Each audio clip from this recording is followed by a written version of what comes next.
So sa video ito, itatry natin abutin yung pinakamababang average fuel consumption or mataas na kilometer per liter na kayang abutin ni Honda Click. Sabi kasi ni Honda, 53 kilometers per liter ang kayang ikonsumo ng ating Honda Click. So kaya naman para maabot ang ating goal, itatry natin siya dito sa pababang daan dito sa Arayat, Pampanga. So approximately nandito na tayo sa bandang tuktok or pinakataas na bahagi ng daan. So ayan, from dito may buwelo na tayo papunta sa pinakababa nang hindi tayo gagamit ng ating silinyador or ng ating throttle. So ayan, kung makikita nyo, start tayo from scratch. Trip A natin 0, trip B natin 0, at yung kilometers per liter natin na gas 0 din. So ayan, free wheel lang tayo guys, free wheel.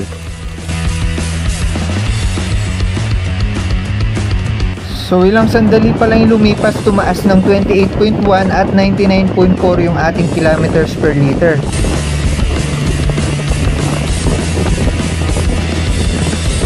At makalipas lamang ng ilang sandali ay umabot na ito sa 99.9 kilometers per liter.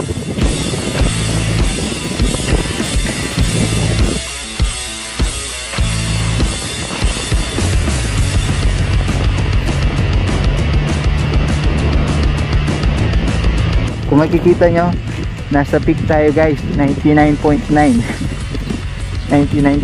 kilometers per liter. So yan, kung makikita nyo, matarik na naman yung daan natin. Hindi tayo ulit gagamit ng ating silinyador. So let's go!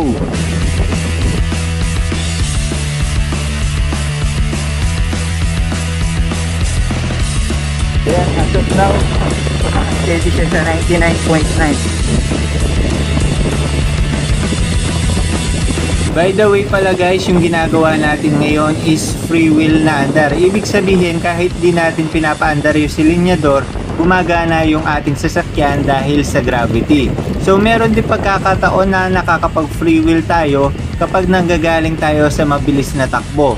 So tinatawag din natin yung free wheel.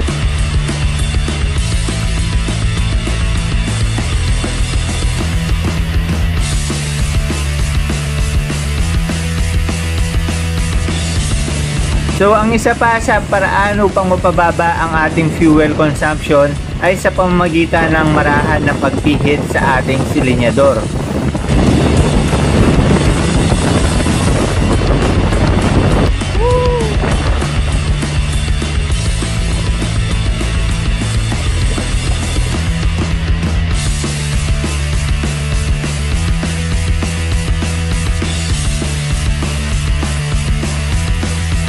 So halos sumabot lang ng 4 na minuto yung naging biyahe natin from dun sa taas hanggang dito sa part na to ng kalsada.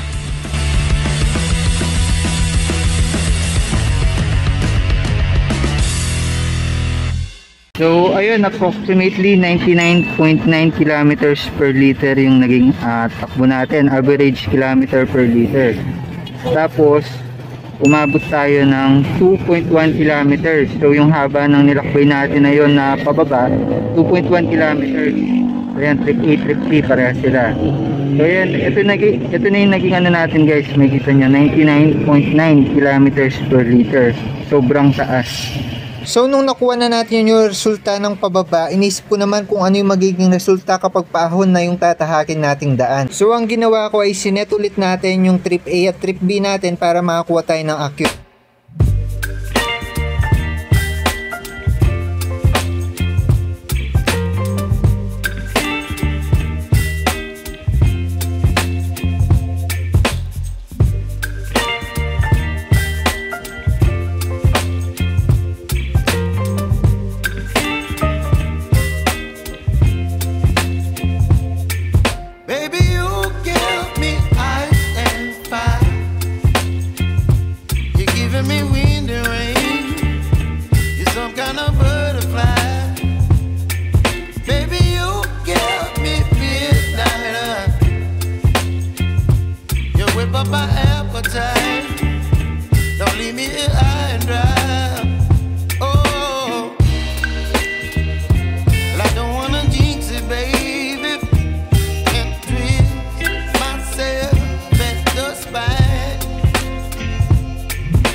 dito sa paahon, ang nangyari guys ay 40.6 kilometers per liter tayo.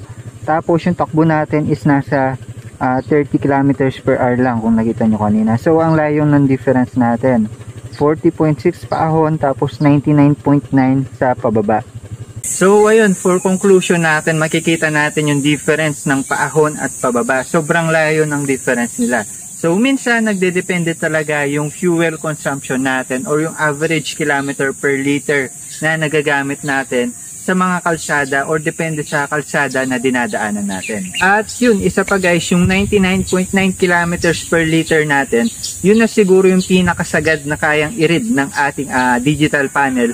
Pero I think mas mataas pa doon yung kaya niyang abutin kasi totally wala naman tayong masyadong kinonsumong gas at saka hindi naman tayo masyadong gumamit ng masyadong malakas or mapwestang makina para sa ating motor.